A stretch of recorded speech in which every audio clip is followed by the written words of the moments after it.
Hello guys, welcome back to Pulled from the Shelf, a comic talk podcast. I am your host, Mike Behrman, and with me, as always, a less loquacious but more intrepid Sancho Panza, Will the Boss Ross. Will? Hello. Welcome back, buddy. How are you? Tired? Yeah? It's been a long day. It's been a long week.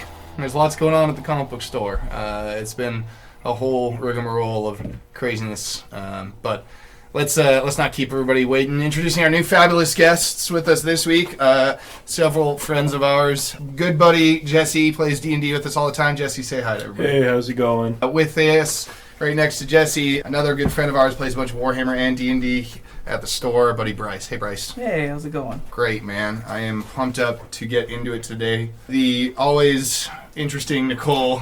But hello. Yeah, it was like by far the least nice intro. I apologize. Right? The lovely Nicole here tonight. I approve of that. Thanks for coming out. And with us again, the awesome, by popular demand, because I asked him, one person, the awesome Nick.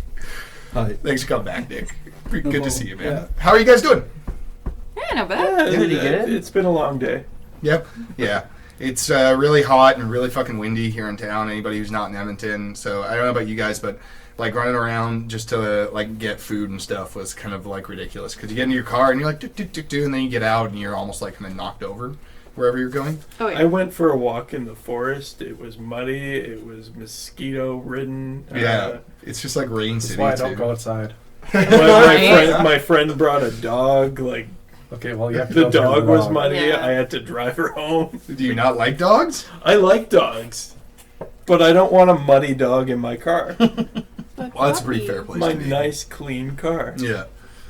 That's a pretty fair place to be, especially if it's not your dog. You have no emotional attachment to it. It's just like, what the hell? My car, man. My car. I'm with Nicole. Like puppies, man. Puppies. Yeah. I have the Dungeons and Doggy Dungeons shirt and Doggy everything. shirt today. It's really kawaii. I like it.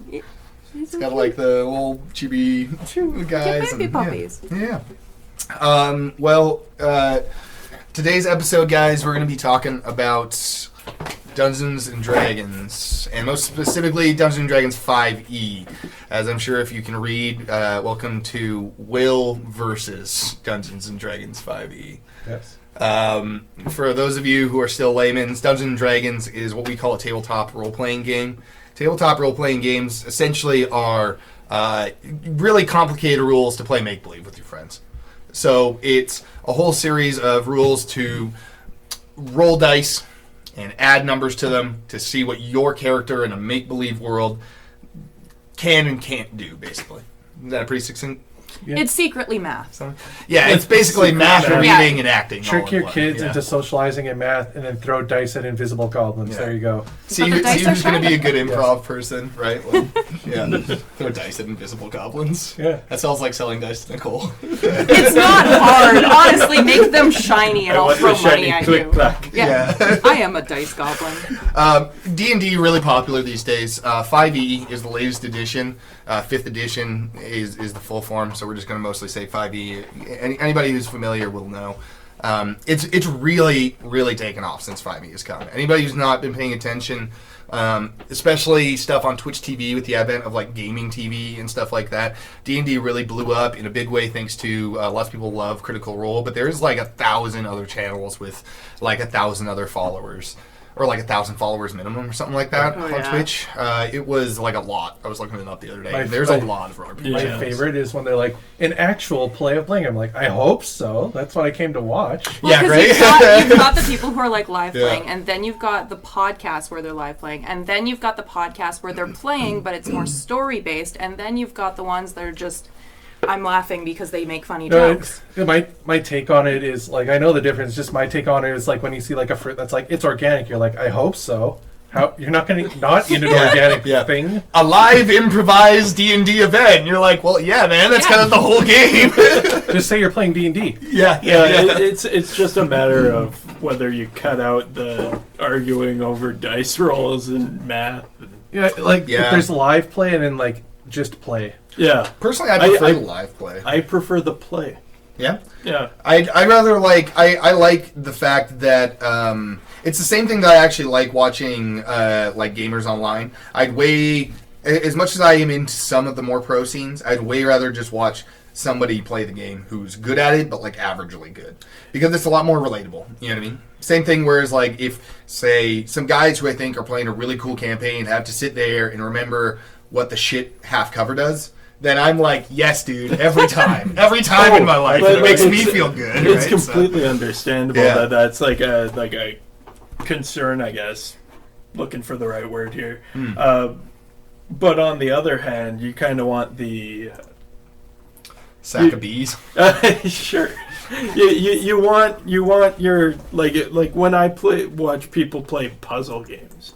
I watch them play these puzzle games and I'm like, I know the answer. Just do the thing. And like that, I have that same reaction to like the entertainment I consume for say D&D. Like live play Oh, you're is that just guy. okay. I figured out the Ooh. answer. Just do the thing. You don't like horror movies, like do you? That's my, I can just kill him already. Because God. zombie movies aren't going to go well for you. No. I was afraid of zombies when I was younger. Oh, that's funny. But very, very specifically, like I like any D&D. Just like it's entertainment. I find it prefer the cut entertaining. one, yeah. I realize that it's entertainment and not like this is what your experience will be like with D&D. And I think that's something important to come to terms with, because Not all D&D is the same. yeah, No. a You lot of really the get time out you of can it what get, you get out of it. given this perfect ideal image from say like Critical Role or I don't know. NADPOD. An entire episode of them shopping seems very realistic in my eyes. Yeah. I'm not gonna lie. But Yeah, Right. but they It's do it with just such table charisma that it's like okay.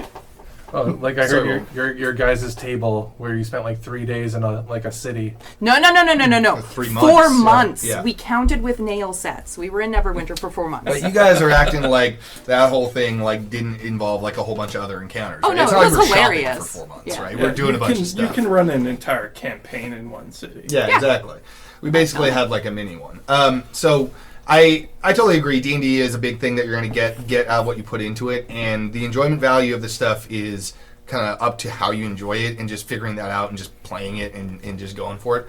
But I like the fallibleness of like, because I think something that's like more cut and edited, if we're talking about like casting really quickly, I think that it's almost misrepresentative of the actual experience. You know what I mean? So and it gives like a different, hey, like your game's not going to go that way. There's going to be big stoppages in play where we sit there and look for at the sure. rule book. And It's one of the some- things that I like about like the channel that I personally watch is called Table Story, and one of the guys that I like on it is this English dude who DMs a lot, and he's really funny, which is why I like him, because he's got a dry sense of humor. Reminds me about my dad. But at the same time, I really enjoy him because he's kind of like me in the fact that he's got all the basics rules down and all that stuff works, but all like the actual like precise Nitty-gritty. stuff and nitty gritty, especially like the class like specific mechanics, he has no fucking idea. Just like me, Yeah. right? He's just like, all right, so what does a monk do? Like, just tell me. Like, I don't know, right? Just I believe you, right? And I think that goes a long way, because you at the end of his campaign, I'm just like, man, what a great story and really cool character work by him and like good world building. And as a DM with my vision, I'm like, that stuff matters less to me because I want to go work on all that other stuff that he does. Oh, for You know sure. what I mean? Like at some point, it's going to end up feeling more like the more of that arguing and the rules management that you cut out, the more it starts feeling like a show rather than a bunch of people sitting around Playing a table D&D, rolling like, dice. actually. But I think you can still get it, because I know for me, when it's D&D, like I play for the story. It's a video for game where sure. I want to do the story. So if I'm listening to one online, like NADPOD, we listened to a guy learn how to play D&D through it. Yeah, they cut out them trying to count, because if we sat there for 20 minutes watching them count, it would be me playing a rogue, and nobody wants to sit there and watch me count 30 sneak attack dice. Yeah. So I think if you go into it with I know this is a podcast, it's not that bad. Sorry for the brief interruption, guys. We were going on about some D&D casting that we were talking about, and sorry to interrupt you and just swerve right off your point, Nicole, but I'm going to do it That's okay. because town. I'm the host and I just decided that it's going to happen. I lost my point anyway. Well, you know, we're going off a little bit about D&D casting. I think at some point we're just going to start running in circles about it. Yeah, So. and enjoyment about different ways to play the game, different ways to listen to it. And I think what I want to get into is the game itself as a game. And a big part of that is that I want to shut up and let Wil talk, because I know Will's pretty hot about, he's got some fresh takes. And I know that there is imperfections in the game, and the reason why I wanted to start by talking about where 5e is and where it's gotten and mention casting is because I think it's the context of this success of 5e is important to the argument. That being said, I know that lots of people have different opinions on the actual core system itself, so we're not arguing about which Final Fantasy is the best story, we're arguing about which one is the best mechanics. You know what I mean? That's what we're talking about today for 5e. Like, which gameplay-wise, what stuff, like, works and what doesn't work with us. Personally, I think that 5e is really successful at a lot of things, and it's my preferred RP system. But I think there's a lot of really valid gripes with it. But I want to know Will's stance on 5e. Let's hear it. Fight. Here comes a dangerous question. Yep. First off, hi, Mike's dad. I've been waiting for you to, like, last 5 minutes to finish your speech so I could say that, because you said, like, my dad. Yeah. And he'll probably listen to this, hopefully. I hope so. Good old Keith. Yeah, I do. the man who comes in and says, "Do you remember who I am?" Every time. Every time. I got your rules. But yeah, D&D. Well, I guess for someone to understand my position on this, I've been playing this forever. Like, you call me the grandpa or the Dad Will when it comes to gaming. Yeah, you're like you're the equivalent of my drag mom of DMs. Anyone who doesn't understand, my Ray and me really like RuPaul's Drag Race, like a bunch of other people. I know Jesse digs RuPaul. I know RuPaul. Nicole does. Oh, it's fun stuff, man. Your drag mom is like your drag mentor. So Will, like, basically, I started DMing again here at the store like 2.5 years ago, and Will was my encyclopedia. I didn't even bother reading a couple of the rule books, but we can get into that later. Yeah. Yeah. But yeah, I guess where to start. Like, what do you? So 5e, like, what's your overall? I guess, like, what's your, like, overall review of 5e? You know what I mean? Like, no stars, just thumbs up, thumbs down. I love it. I hate it. What? To quote text-to-speech. Yeah. This is the most Will meme of all time. Go for it. It was a 3 out of. It was a 3 out of 5. It was all right. So you're giving 5e a big giant meh, is what you're saying, basically? Yes. Okay, I mean, that's a pretty hot take. I've heard of people like, I really hate 5e, and I think meh, or like it's medium, or like super mediocre is like actually fresh. I have not heard any. Yeah. As baby's first RPG, it is like the best. Oh, it's super accessible. As Very. a longtime player of other RPGs, it's very watered down, and for like $60, I can go buy a different system that's still compatible with my old stuff. Which system, though? Well, there's quite a few. Like, there's online on like Drive Thru RPG, you can find stuff like Pathfinder. Well, see, I knew you were gonna say Pathfinder. Pathfinder rulebook is not at $100, man. Yeah, still, but you're getting 2 books in one. Yeah, and I'm not saying, and that's always been a plug for Pathfinder. That's one of the things I like about them, but it's not $60. But you can also get the PDF too. No, I know, but I mean, I want that. if you're gonna throw figures out there, right? You gotta be, you know what I mean? I'm gonna be on you, man. That's Shadowrun's rulebook. Shadowrun is a lot more affordable. Yep. There's like a bunch of little games out there. There's a bunch. Like there's Mouse Guard. A lot of people come in like GURPS. GURPS is a big one. Yeah, that's GURPS is exploding actually right pretty now. cool. But yeah, it's just I know Kevin from the group plays GURPS. Yeah. His dad. Masquerade is coming back. Yeah. Cthulhu. They do that Monster of the Week. Yeah. That's kind of a fun one as well. Yep. So what's like? Okay, Will's the hot take. So I wanted to know about everyone else's take on 5e just before we moved on. So like Nick is always quiet in the corner, but Nick, like, how do you feel about 5th edition as a system? It's the only system I've actually played. Yeah. So I'm here mostly to relieve boredom. I enjoy it. I can see other people having issues with it because I looked through Pathfinder and some other rule books, and it is very simple compared to them, and there's lots less like mechanical things that you can do. Like you can do everything, just there's not mechanics built in for those things. Yeah, I understand. There's not like a rule book full of options for it. Yeah. And yeah, that's my main takeaway on it. What do you guys think? Nicole, what do you got? I learned on 4th edition, and I still have no idea what's going on, and I played that for 2 years.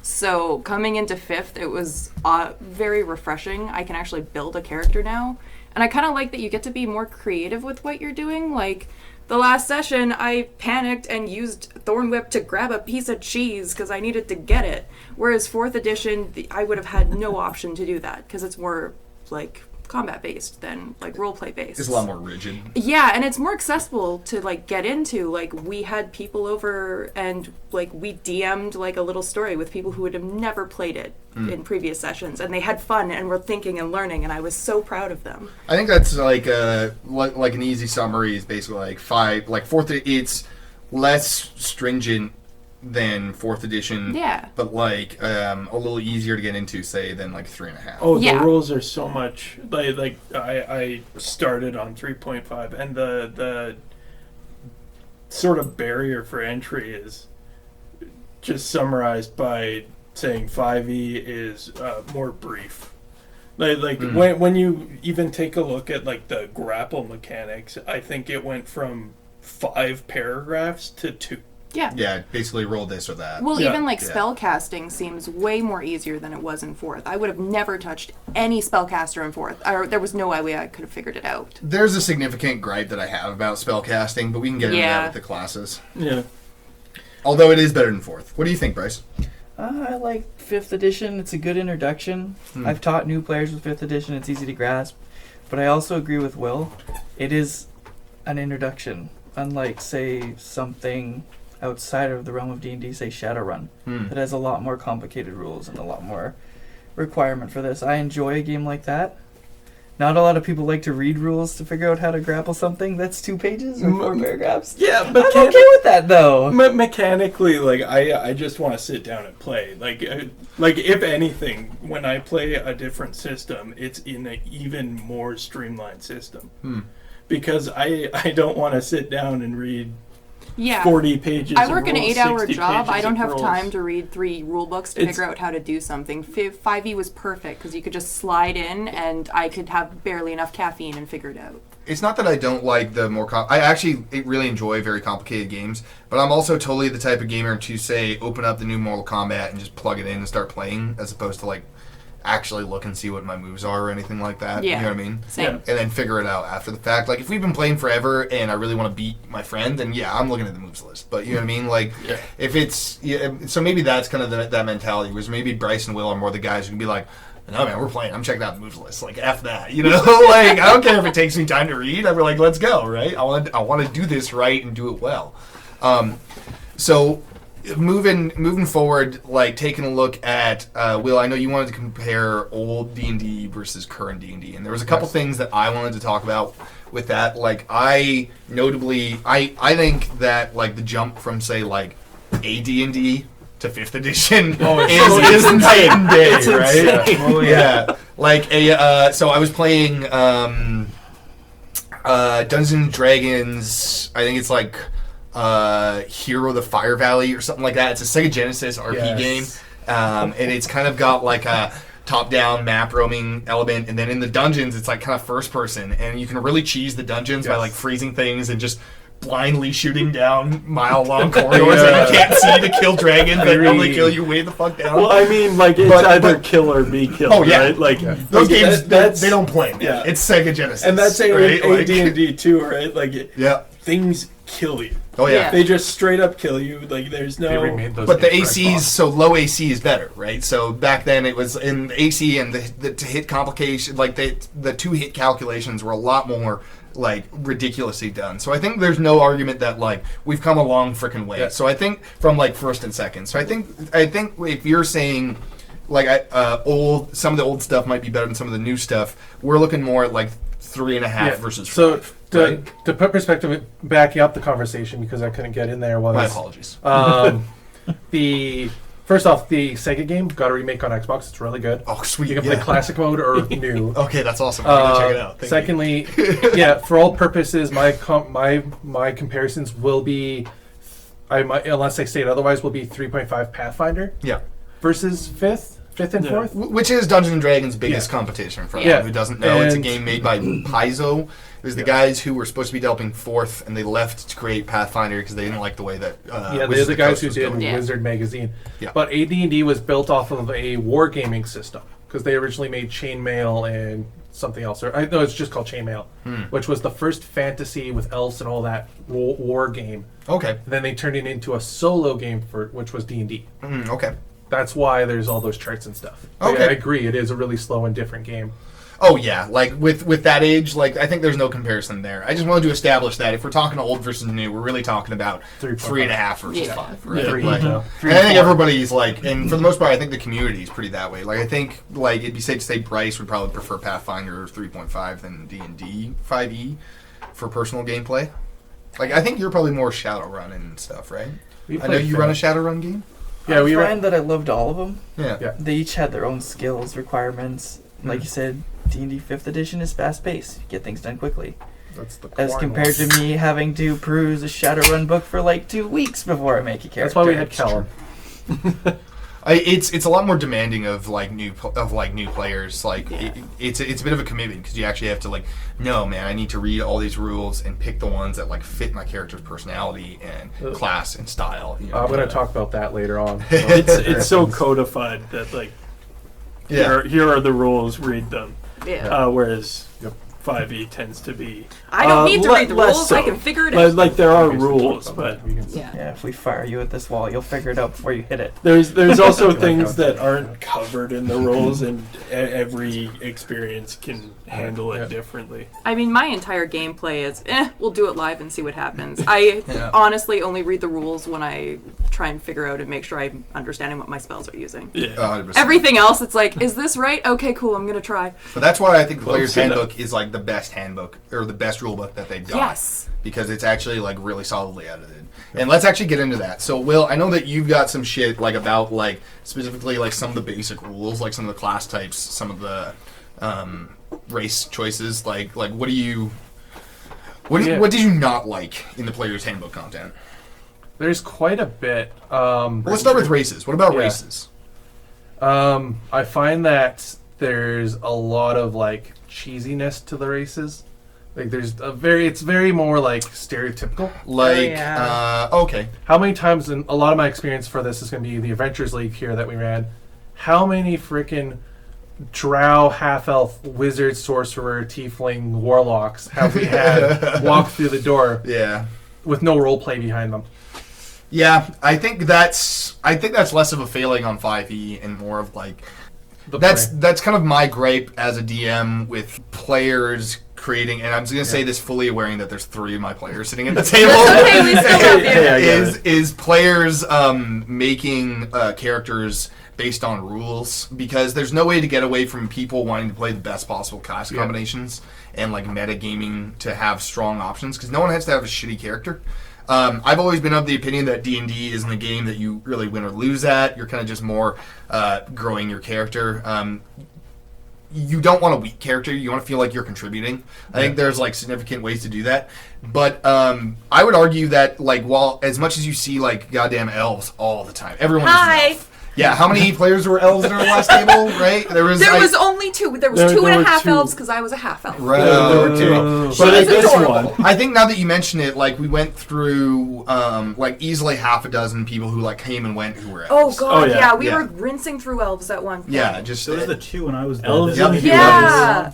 It was yeah, elves and humans. And I think actually I was going to This- say humans I think are really really strong. Oh, they're incredibly Yeah. strong, especially like the variant. But nobody 'cause you wants to just be a get- human, which is Because weird it's boring. to me. Because it's because it's boring. It's- and it's- that's 100% the thing. I think like if I I'm think doing people a look at fantasy dwarves game, I'm and gonna go be like a tiefling because they halflings look cool, or an elf and because Lord of the humans.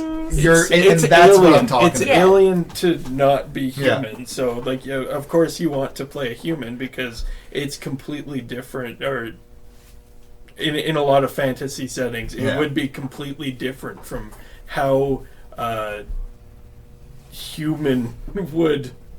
It's different from your real life. React, It's right? part of the immersion, right? Like Yeah. being somebody else is part of the attraction of D&D. Like and yet, imagine Human being Fighter is still the 300 number one years that old. the combo that people pick. Really? Yeah, I You looked think it so? up today. That's funny. I actually looked I up didn't the see that. stats. Yeah. See, that makes a lot of sense to me. I think Fighter is a little underrated. I know that Fighter is fun, man. some of the Fighter's so easy for people to get into it. I Some- love to smack 4 times. some of the like Yeah. physical combat like Champion and champion. classes are Oh, we're not talking about that. like Like, like get a bad rap. Like, but I think that like Barb and Fighter and like Monk are all like very good. Yeah. oh In yeah. my opinion. I mean, the Drow fighter we had in our one campaign, like Estrella was OP, man. It was Oh, They are fantastic. well Estrella, designed. from what I've been told by Mhm. other players, became the store's waifu. Oh yeah. A little bit, yeah. Yeah. There's She a was- problem of like being a semi-attractive warrior lady, even if you're a guy RPing it, is that, and especially if you're a drow, anyone who Yeah. doesn't know drow lore in Faerun They or haunt. Sword Coast, is that they're basically like people like them, or People because hate they're them. exotic beauties, or they're like super racist and they hate them because their drows are evil, right? Like that's kind of the way it's been in the past. So. Not that it's great, but yeah, that's kind of the experience that he had, I think. I tried to give it to him at least. Yeah, he had fun.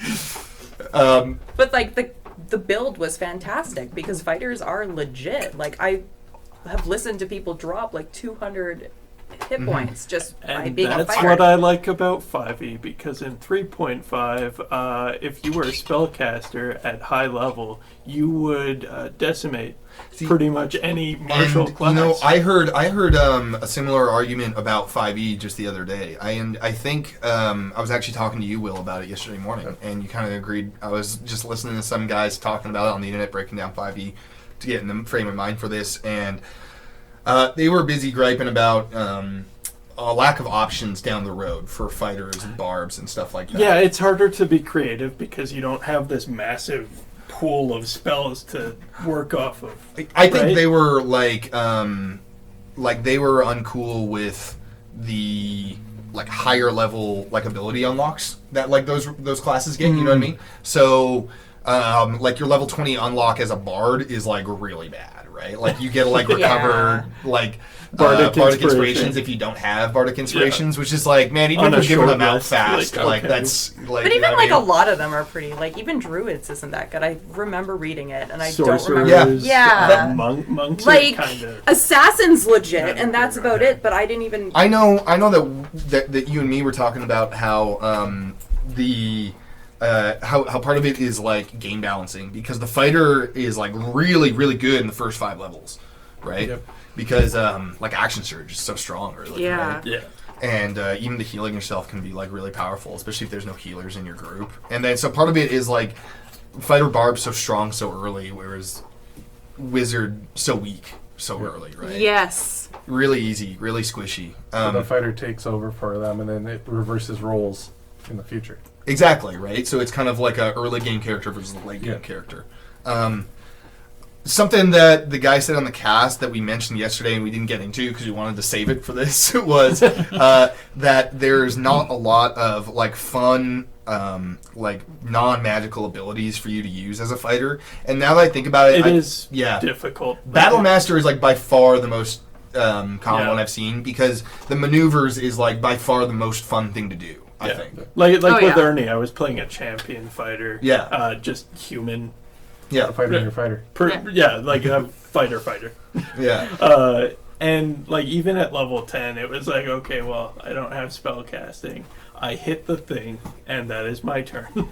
Yeah, but at the same time, like between Ernie hitting the thing and Sybil Little Assassin hitting the thing with sneak attack. Oh, we do so much We were damage. doing triple the damage that like our druid could figure out unless he was pulling badgers out of a random like fuzzy Pokeball. Yeah, unless he was Yeah. blending. Like I legit compared my 8th level rogue to what my druid would be at 8th level, and I will never put out the same amount of damage even if I pick the right spells. Yeah. Well, and I think that like to get back on track, I think that there's like a definite lack of like, so like while your character is still good, you just don't have a lot of options for it's I want very to do something straightforward. different. And that's Yeah. something I think like Shadowrun I think gives you like some cool options of like having some abilities Even that fourth are like edition base did that. abilities that are built into the start of your character, right? Yeah. Which is one of the things that I really liked about it, like the only time I've ever played it. Was that I was like, hey man, like here's some more nuanced abilities. It took me forever to read all the goddamn abilities to pick, Yeah. but you know what I mean? It was cool because then if I wanted to play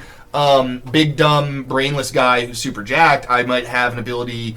I think I took like a grapple ability that let me do like a wrestling slam after a certain level, right? So Well, and even fourth edition was like that because you had your at-wills, your dailies, 'Cause that was, your like, augmented essentials and human. stuff like that, and it 3.5. didn't matter what you did, you still Yeah. had like a cool thing you could do with it. it's like the feat system of 3.5. Yeah. Like is that so? So what do you think about like lack of options for the melee classes? Let's Like see. the martial classes, I should say. Yeah. Yeah, that's why I kind of like. So, if we guys brought it up, 3.5 and all that. They have a bad rep for having a lot. That is true. I will not deny it. But I find 3.5. The difference between 5 and 3.5 is one. 5th edition is Dragon Age. 3.5 is the dev kit for Dragon Age.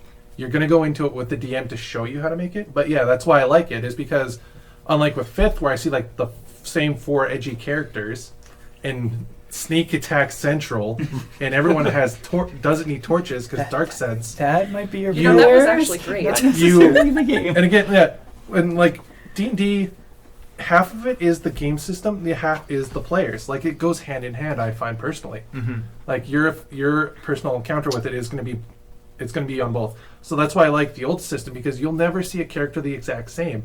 And if you do, it's because they're talking to each other, and you're just like, yeah, the fighter is teaching this new fighter a trick that he learned. To interrupt briefly, Yeah. I think part of that is the system like allowing players like some extra leeway in parts, right? That Yeah. might be, Yeah. you know what I mean? Like sometimes the system can encourage behaviors. Is what Yeah, I'm saying. but in the end, it is a role playing game, and you can do whatever you want. You can role play whatever you want. You can skip whatever rules you want, but yeah, I just liked it. So like your fighter, you got a feat every level, and you can like make any flavor you wanted. You can just be as good.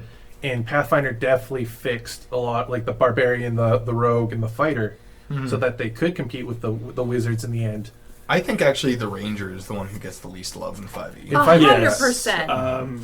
The seen one ranger, in a long at least time. like the PHB ranger. PhD Yeah. ranger is just like a little lackluster. It focuses on things that I don't think a lot of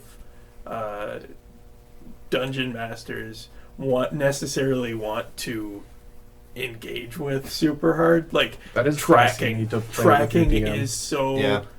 it's an intensive sort of thing to do as a DM, as a player. Like you have to know what's moving where and how fast, and like it's just so much to track that it kind of goes to the wayside a lot of the time, I think.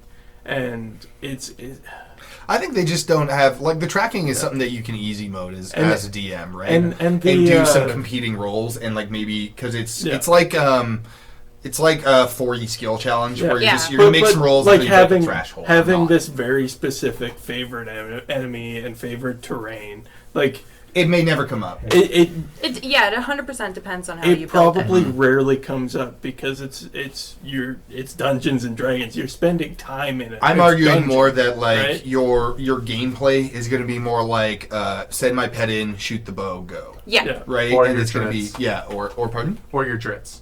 Or just, the like, you get attack, 2 attack, shots. go. Yeah. Right, Yeah. You know what I mean? Which isn't bad. They're actually really strong. They do a shit ton of damage, right? They're good. Our last and they're fun to ranger was RP. OP. Yeah, John's character was Yeah. really good, but unless you it's a have lot. an animal companion and Well, Oh, but and you the don't need to be a ranger to have an animal companion. You the just animal need to be me. companions, like I think they It over nerfed for feels 5e because you can't really get weak. anything that good later in the game, and it gets like basically outstripped by level 3. and it gets killed like but, all the time. But it could so easily be broken is the thing. So I Oh, totally totally. get their trepidation about like making the animal companion pimp. You're because basically if you trying. played early WoW, the hunter was just like a fucking nightmare. Yeah, Yeah. like you're basically trying to. Right? See, he just knows. You're trying to Not balance talking a about the whole amount of other exotic things I had to track down in that game. basically. Yeah, I hear you. You were the hunter, weren't you? Oh, You yeah. son of a bitch. They're like exotic pets. I was like, okay, give me. Bryce is blushing pretty hard. Everybody, it was an easy one. I was the undead warlock, Oh, you were the undead warlock. and then Dark Crusade came out. Tank and I was, paladin, my dude. Yep. Forever. Well, then Dwarf. I wanted to be a paladin for the horde because the horde is the best. Doors were sweet. So that's why I wait till Dark Crusade, and then I could be a blood elf. The problem is that my brother bought the game and then we split the subscriptions, but that means he got to pick a faction, then I got to pick a faction. So he picked Horde. So I was automatically. Horde was Alliance. best. So I was the dwarf because they were I like coolest. Alliance better. Yeah. I gotta. Well, we can have a WoWcast some other time. To touch on a couple things that you said, Will, I think that Dark Vision, fuck Dark Vision. Every class has it. It's bullshit. There's like no point in having torches. Like the ones that don't have it feel like you're like at such a disadvantage. Someone right? will cast light. Yeah, Oh, it's yeah. bullshit, right? Like I think that light is a lot more fun because it gives you a lot less light than dark vision does. Yeah. So like moving through tunnels and stuff, and even on It leads Roll20, to it's so easier much to set up. great roleplay too. Like we Yeah. played with my sister-in-law over the weekend, and none of us had dark vision just because Yeah. that's what the classes we ended Yeah. up picking. And like she went to go sneak up a tower, but she forgot she was holding a torch. So it's like surprise, they all see Yeah, because we're in a exactly. dark tunnel. Sorry, Bryce, you were gonna get it. It's a pain for DMs too if everyone has dark vision because any element that you thought up goes away. Well, you just assume that everyone has dark Yeah, and vision, then you don't acknowledge and it. then It's- you work but- around that. But to rather Bryce's point, there's Oh. never a party of like all 6 of the players have dark vision. It's like 5 of them have dark vision, 1 doesn't. Yeah. So then you're sitting there being like, hey, everyone sees this, and the one guy's like, or the one guy sneaks away to go scout, and you're like, yeah, right on. You see orcs through the dark standing there, and he's like, I don't have dark vision.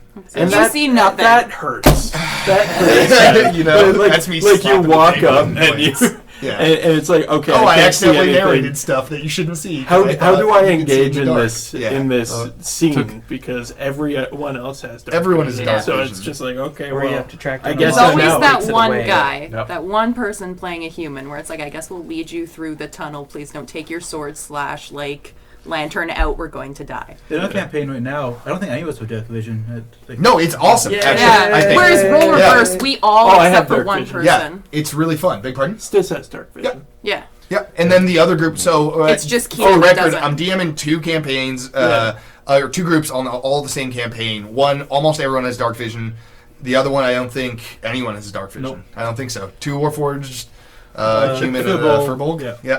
No dark vision at all. It's actually kind of awesome because Yeah. all the underground stuff I find actually like really great because it's not just like what's that thing down there. So that first temple we were in we were in the dungeon. Oh, the tunnels. We had so much fun in the tunnels, the Yes. 4 of us, and Yeah. like it was really tense because we couldn't see where the fuck we were going. Did you guys And kill Fibbles? did you guys kill the monster down there, the one-eyed thing? No, you guys No. ran away No, from it, yeah, right? because yeah. it killed him. It, Yeah. it killed Yeah. it attacked killed Jesse's my character. Yeah. It was so nice. But Oh yeah. no! It was It was It like was- saying It was real fun. Like I could speak to it. Yeah. And it was saying like the tasties are down here. Are you a tasty? And I was like, It's all fun and games until you talk to the one cleric boy. that's very into their god. yeah. Oh. yeah. Yeah. Oh. It was not happening. It was definitely like, ate some okay, big well, folks. Yeah, it did. Yeah. But the point is, dark vision is absolute horseshit. I mean, everyone has it. What the hell is going on with that? And the other thing that you touched on that I think absolutely needs to be addressed is that sneak attack is a goddamn mess. It was fantastic because I didn't know what I was doing and there You were were- so many dice. My argument But you're is, playing with an optional rule. but you were never. No, it's not. Sneak attack is built No, it's into the- legit. no, the sneak class. attack is a play, but like The way I was doing it was legit. I looked it The up. time before I was giving advantage easier, yes, Yes. straight out of the campaign. But my point is that you were never under threat. No, you're because I a cheated the ranged system. rogue with sneak attack. I know. In a party large enough to have both casters and melee units Well, and because as well. we had so many people who were up front anyway, so I didn't have to worry. So I could just do pot hey shots, guys, hope I a big hit, 5. and That's then a I sneak attack. never rolled under like a Because even if that doesn't give 25. you advantage, it gives you sneak attack if Yes. you're within 5. And I think that's crazy.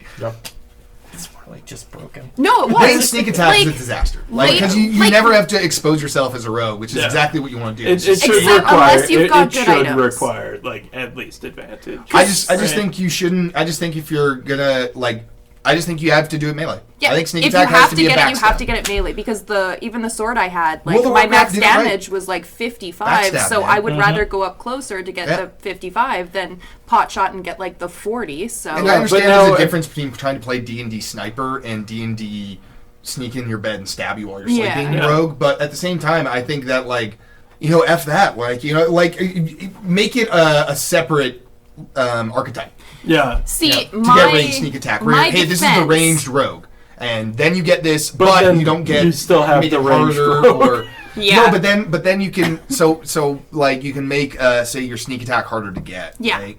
So you don't just get it with an ally within 5 feet. Yeah, it's know what I mean? advantage. You only get it on advantage. Or you have to be Range, hidden. within, there. something's within 5 feet. Which Well, if good you're hidden, you have anyways. advantage. Because you Oh, might yeah, hit I your guess so. friend. Yeah. Big So- pardon, Nick? The easy way to justify that is if you're shooting at something and your friend is within 5 feet, more likely to hit your friend. So up the chance of like that or something. Yeah. Well, that's why in old editions Maybe you get disadvantage then. Yeah, Right? in old editions when you played the ranger or Sneak fighter attack still bow applies. Yeah. or the magic sniper, which was near the end, you could with feats and class abilities build up to be a guy who swapped a lot of their close combat further range. So it's like, yeah, normally if you shot into combat, there's disadvantage, or you hit your friend, or can't even do it. But if I say took the like sniper feat or whatever, I could. But it would be like, instead of this, take this. But here's the thing, though.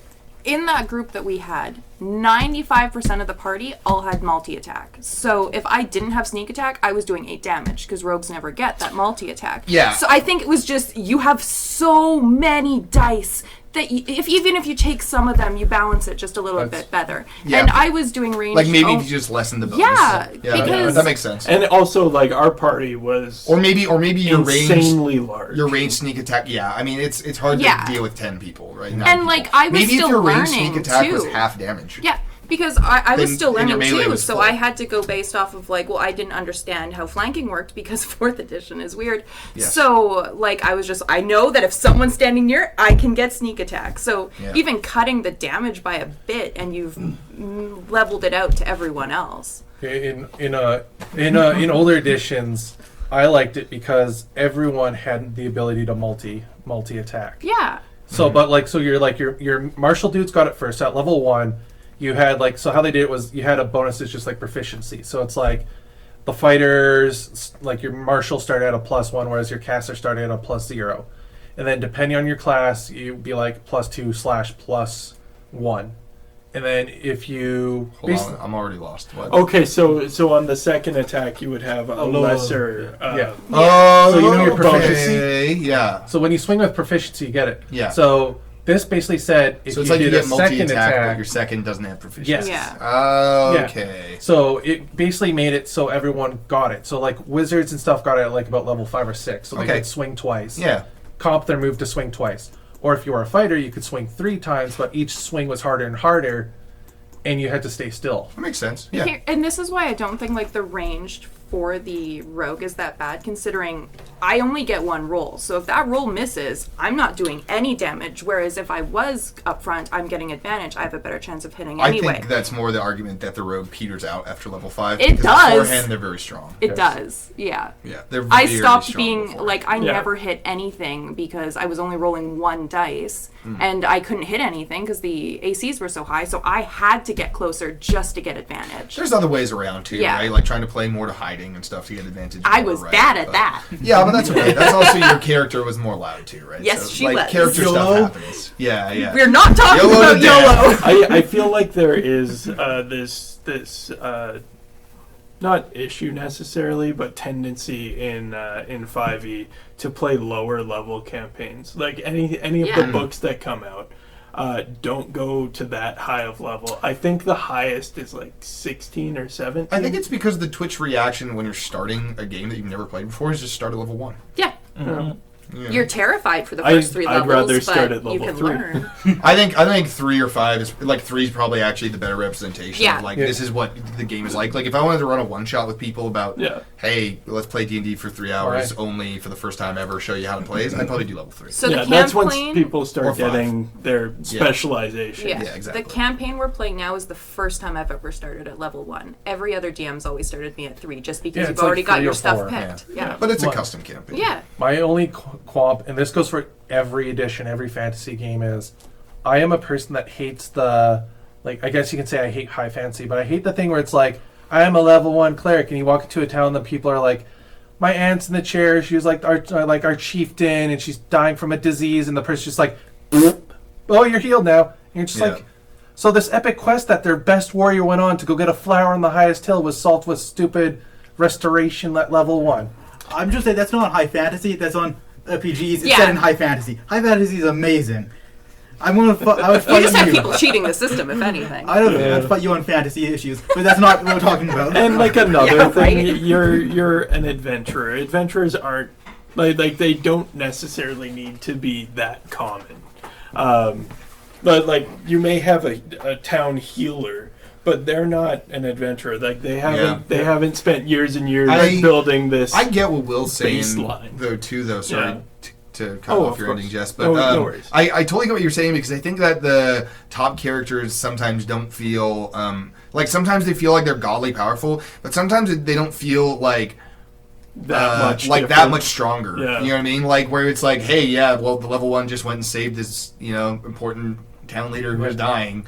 Basically, it's the same spell as level 20 could have done, but you know what I mean? I just don't like how magic can solve everything. Like when you're a DM making stuff, you're like, gotta go Well, on a quest to get flowers and make a that's- potion. But And here's So- the thing, though. I anything have with no that. spell slots. I am not wasting a spell slot on an NPC because I have a very minimum and I have to keep them. So I think nerfing that in the sense of I Fear of would, death. I would Yeah. say more that's on whoever's running your adventure. Yeah. Because you need to put pressure on your players to use their yeah, resources. and then again, this is where like the player interaction with the game mechanic goes hand in hand because if you have a whole player party that's all about like magical users, and Yeah. you're like, I made this to be a bunch of like sword wielding guys, and maybe they find a cleric on the way.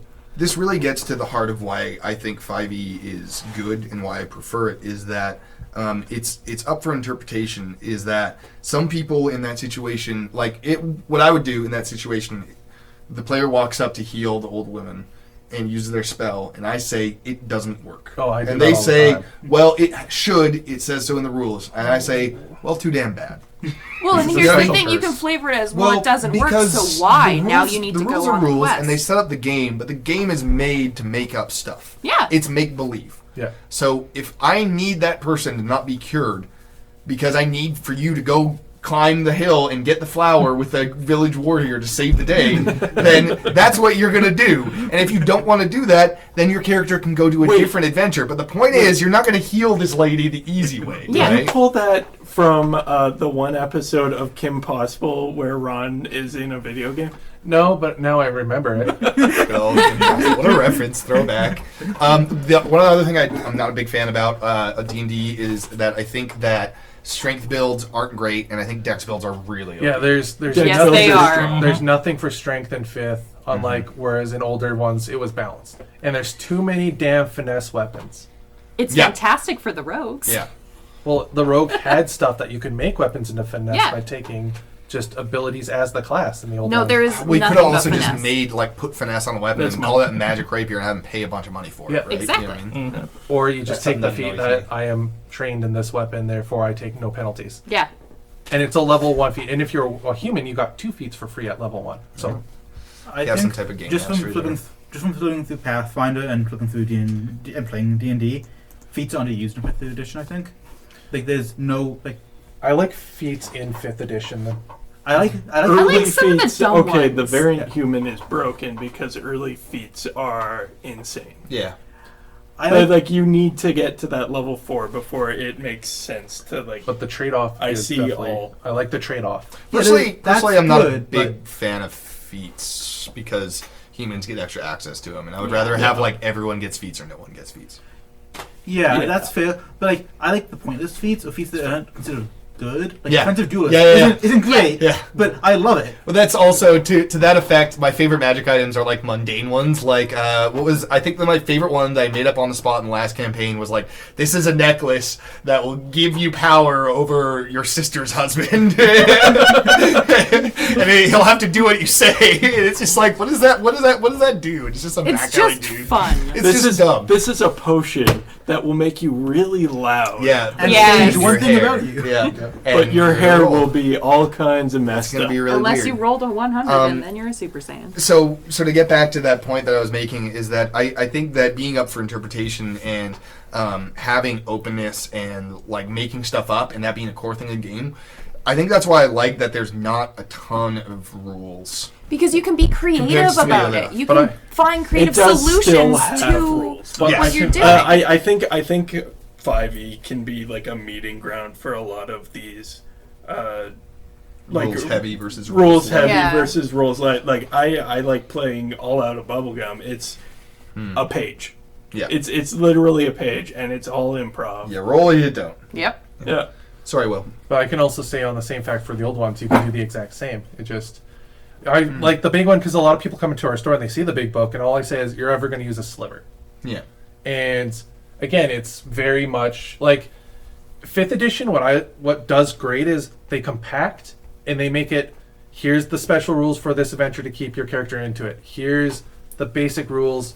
Play the game, have fun. Whereas in older ones in Pathfinder, it's like all the rules from all those adventures into one tome, and they're like, here's your fighter page, and these are all the rules for it. But it has like, we also put in like the last 3 adventure special rules into the updated one. But I think they explain it better too, though, because when Oh, I fifth was ed- going yeah. through like The book itself. Because Fifth edition writing because here's the thing. is I so went through good. 4th edition. I played it for 2 years. I DM'd an entire campaign. I had no idea how advantage or disadvantage worked. I read that book from top to bottom. I couldn't understand it. Whereas you look at 5th and they just kind of simplified it just the enough so writing like is my amazing in tiredness 5th. could pick it up. Yeah, I like the 5th writing. I I would- also like the new Pathfinder 2nd writing. I would was actually like to updated. jump in on that and say that the PHB is really well written. For the It most is. part, it's Yeah. really simple. They don't like textbookify it too much. Some stuff Stupid I stuff, wish that I they know. would just bop down to roll this equals that. Yes. And this is like my number one gripe with 5th edition, and like I have all the time in the world for this argument, is that the Dungeon Master's Guide is an absolute useless piece of trash. Also, yes. Yes. Like, you do not need it. I have never read that entire book. I opened it up, and literally the whole first chunk of the thing is about like world creation and like gods and currency. Yeah. It's and- like Like I Well, opened stuff. it once for but one shot, and but then it's not a guide. It's like a proceeded to shut reference it. tome, and it's It- not even a good one that's well set up. So Yeah. the problem that I have is that if you're a brand new player and you're DMing for the first time for your brand new friends, and you pick up that book expecting it Oh, to show you- you how to DM, I don't You got think no you- idea. yeah, you're Yeah. absolutely Yeah. fucked. I don't think you need anything until like page 40 or something. You just need it for the magic items. Yeah, But That's essentially it. Like But you because even even how need they that for the magic. Yeah, you can items. look it Because up. even Doesn't how even they make the book will tell explain you. Yeah. like how to build If you're playing an encounters adventure makes book. no sense. It Like, doesn't even tell you how I to don't like run like an CR encounter. You know what I whatsoever. mean? I hate those CR levels. It does not Yeah. make sense. The- In 4th the- edition, it was like, here's the level. If you want it easy, make it these many In- levels under. Make it this level. If In this. my opinion, Yeah. the second worst thing about D&D 5e is that CR. the monsters don't feel strong enough after the players reach level 6 or 7. Challenge rating is a joke, Yeah, and I they don't weaken. understand. Me They get really neither. weak because all of a sudden you're looking at like we were doing the giant campaign. All of a sudden we got into frost giants or fire giants. Yeah. And they're like AC 18, which is really strong, and they deal a shit ton of damage, but Yeah. they just sit That's there it. and swing. That's it. Yeah. That's all they do. Yeah, they just sit there and There's swing. nothing interesting that they can do to like Yeah, shut and down. I felt like the monsters weren't interesting. That's the best. Like, so many of the monsters aren't as interesting as I want them to be. That's true. The current homemade campaign that we're playing, a lot of it is like skinned off of other monsters. Yeah, So we because thought I think the the monster in the basic basement skin was is a just gibbering- something to go off. It was a of. Yeah. gibbering Right. mouther, and I gave it other abilities. And I love that, but I'm also, like I said, I'm 3 years into DMing twice a week now, so I've Yeah. got a lot more freaking experience than somebody who's not playing. Yeah. And I think that like, if you're gonna have published stuff, I would like a little bit more flavor. I think like something like the undead are woefully unflavored to some extent. 100%. Like the zombie abilities, like are There's kind of like, three yeah, zombies. you're either back or you don't, right? Yeah, and there's and it's kind of like a couple different weird ones, rule and for it too. So it's Yeah. like I guess they're dead. And some stuff like dragons have like pages of lore and stuff, and the other Yeah. ones are like, tell hey us man, their an favorites. owlbear got the owlbear's like a sentence. It's like, hey man, like it might have been made by wizards, here's this and then its cute abilities thing. is just like bite and claw. Yeah. You know what I mean? I'm Well, a and that's bear, 95% but of also the an owl. monsters. You're just is an bite owl. and You don't claw. do anything better than an owl. I right? was Like- trying or to a bear, find- sorry. A bear. I was trying to find You a- are technically better than a bear, but like by one. Yeah, It's but I cute. mean, you're basically a bear. Yeah, you're a bear. Yeah. I was trying to find a boss battle for the one shot I did, and it Mm-hmm. took me like 45 minutes to find anything that A, like, sounded kind of interesting, and B, could give them a run for their money for 20 minutes. bullet. And even then, I had to fudge numbers behind the screen just to make it last. Mm-hmm. I think stuff like Planetars, like Balors, like anything that's not an adult dragon that you want to be, or like an ancient dragon that you want to be an endgame monster is like kind of underwhelming. Yeah. Sphinx. Players can drop Just make it enemies up. I so like fast Sphinx. in this Yeah. game. It's I haven't looked through like Dungeon Master's Guide or anything like that ever. But just from hearing you guys speak, the solution is to have a set of abilities that you can assign anything. So you have Yes.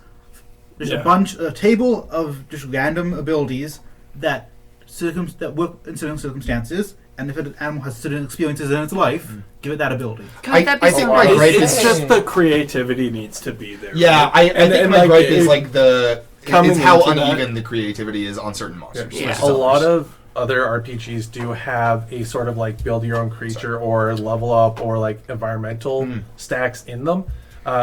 Pathfinder, I think, like mainlined it, like streamlined it. But a lot of the ones I'm playing now or seeing online or people are talking about, they're like that's the main part of the monster manual is half of it is here's our creatures, they all have about the equal amount of same lore, and here's how to add, create, or play Yeah. as that monster. Yeah. I just think that like your directions for introducing new players to the game and how to run it, considering the player side, I think is fantastic. the It's big success of fantastic. 5e It's is how easy that incredibly is to do, accessible. right? Yeah. And the DM side is just like if you pick up the starter book, or starter box, you're laughing all the way home because it's so much better Yes. than the DMG. Yes, and it's that is so much better because it sits you and it says, "Hey, we're going to run an encounter. Read them this.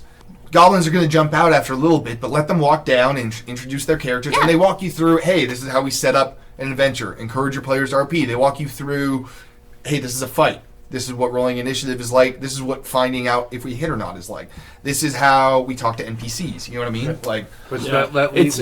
Oh, sorry. It's so hard to challenge. Like I don't have that much experience DMing, and when I found it so hard to challenge your players in combat or in like that way Oh, because behind because the you'd screen, either I'm throw playing with something HP. terrifying with Yeah. them, or you'd throw something that they would take care of. Like you think, okay, this is a fairly balanced. you just run thing. deadly encounters for every fight. Yeah. Yeah, which leads me into my Because no one can see what you're doing behind.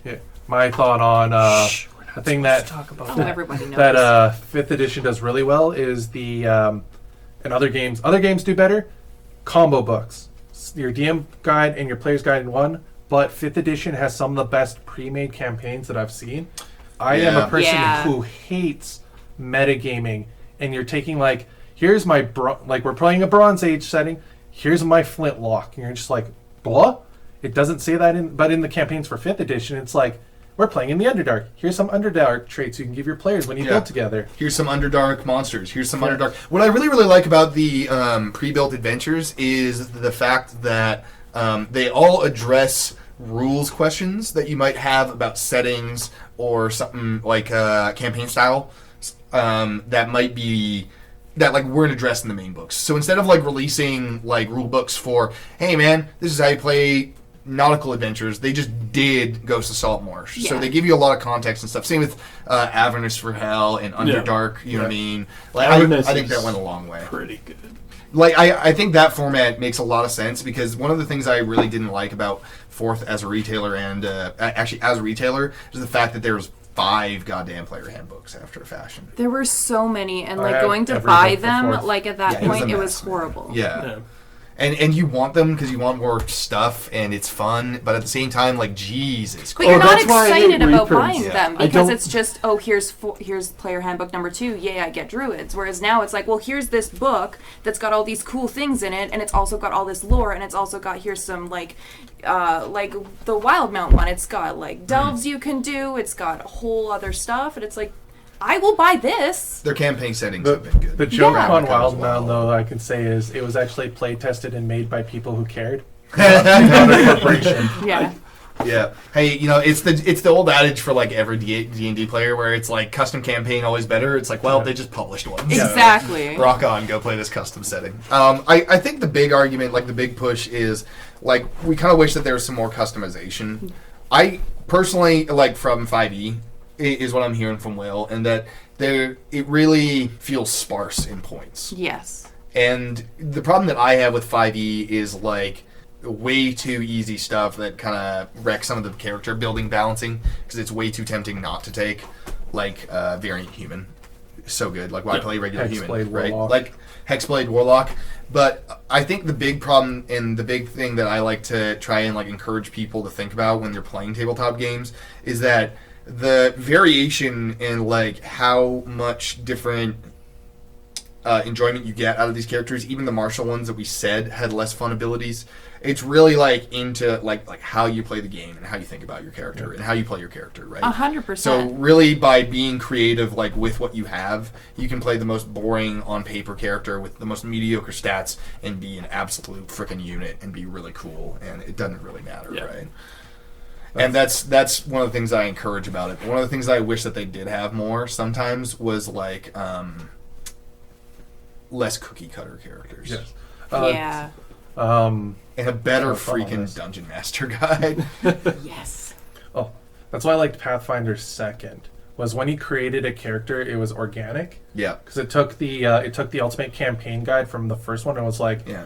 it's like you're basically making a character. So it's like here's your numbers, choose 2, and then you just organically made a character. It wasn't like I chose this skill because I want to be this. And the one I really hate, and this is a player-based one, is you always get, or at least I get it because my table is my table. Everyone knows my table at here is. I always get the one, like everyone's like 2 characters talk to each other and they make stuff and they talk to me about the world and what's in it. Then you get the guys who are like, I want to be a super wizard all the time. I float everything, and or you have like the edgy person that's like, I had a horrible backstory and I'll stab and like I'll shoot a kid in like a mall, and you're just like, what are you doing?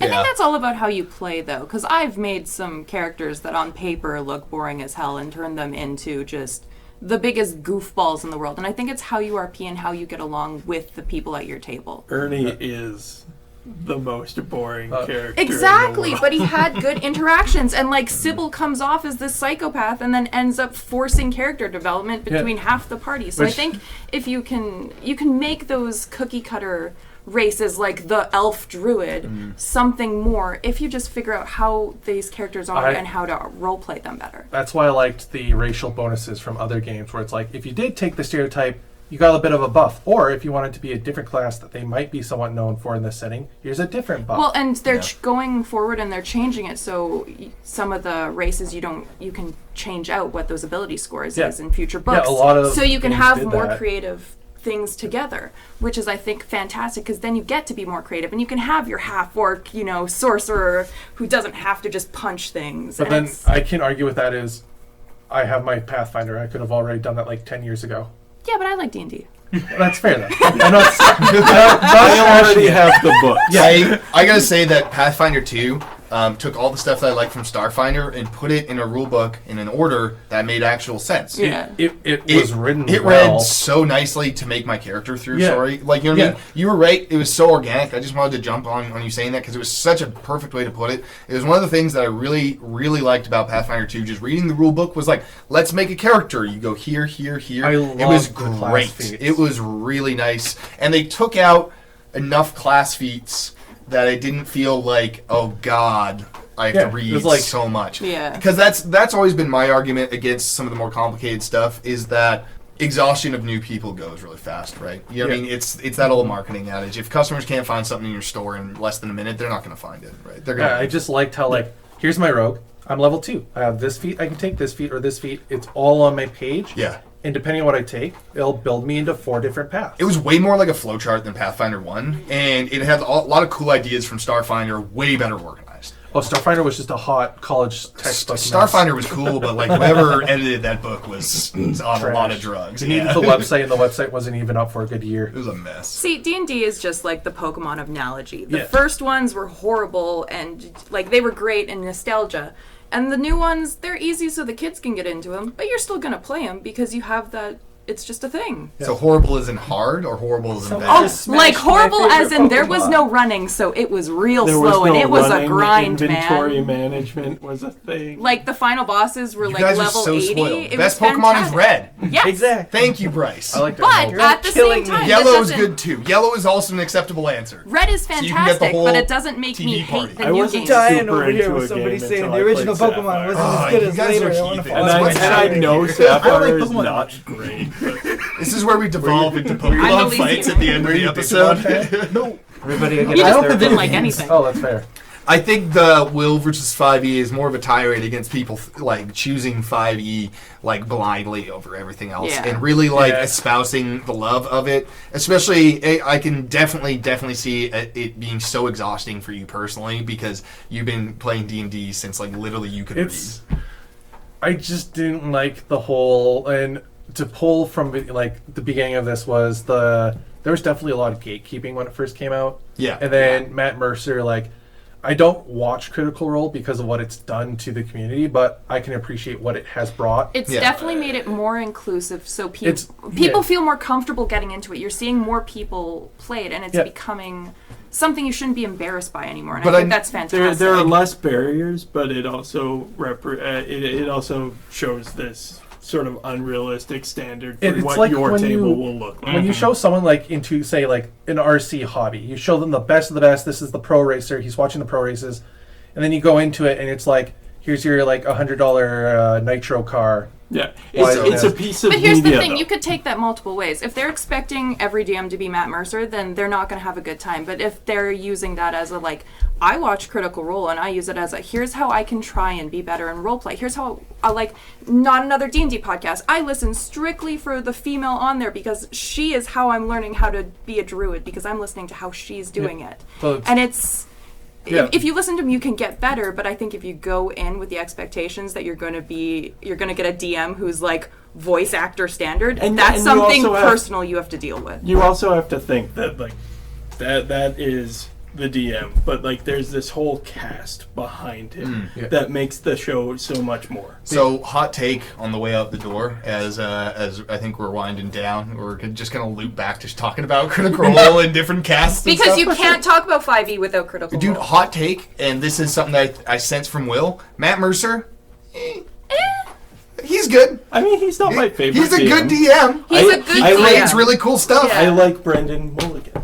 Yes. I just, Brian Murphy's but that's good too. that's something that feels like I feel like is exhausting about 5e. It's Yeah. like that push and that image and that like play D&D, Critical Role and stuff. It's like, man, I just want to play a laid back D&D, a laid back RP game, and that I think is the core of what makes 5e successful. I just want to punch a monster. Yeah, Back in I the- just want to make spooky stuff and make you guys run through it. Yeah, It's so- like my Cry. favorite thing in the world. Yeah, to wrap it up on my view here, I liked it back in the day when I could show other games and no one would just be like, 5th edition or, and especially as a store, Yeah. can you price match Amazon and stuff, and like online and the internet has kind of changed it. It's become such a Yeah. be all end all. But yeah. in the end, my view on 5th edition is it is a trial system to a far greater hobby of different games It's out the there. gateway drug of Don't- Yes. tabletop Don't, RPGs. yeah, don't just stay on 5th. Yeah. Keep it, but try something else. It's the clove cigarettes of smoking Yeah. to tabletop RPs. You start easy and then go. I acknowledge what it's done for the community and the hobbies and how it's forcing other games to get more simplified.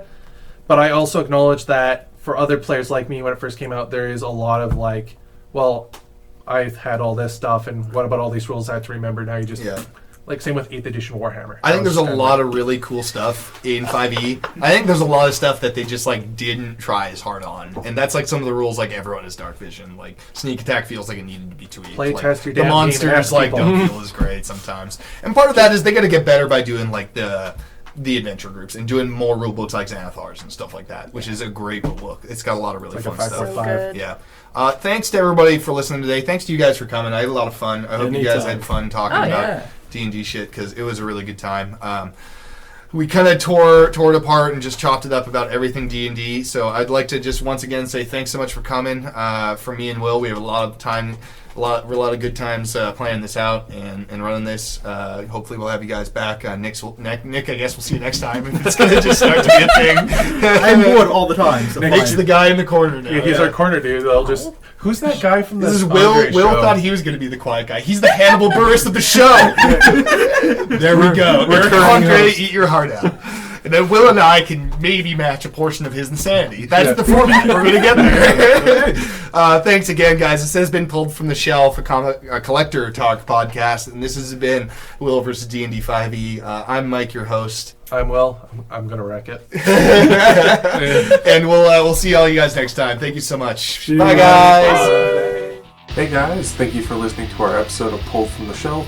If you're interested in more details behind the scenes or cool stuff for being a File exclusive member, feel free to join our Discord down below in the link of this podcast. And thank you for all your support. We shall see you guys in the next podcast.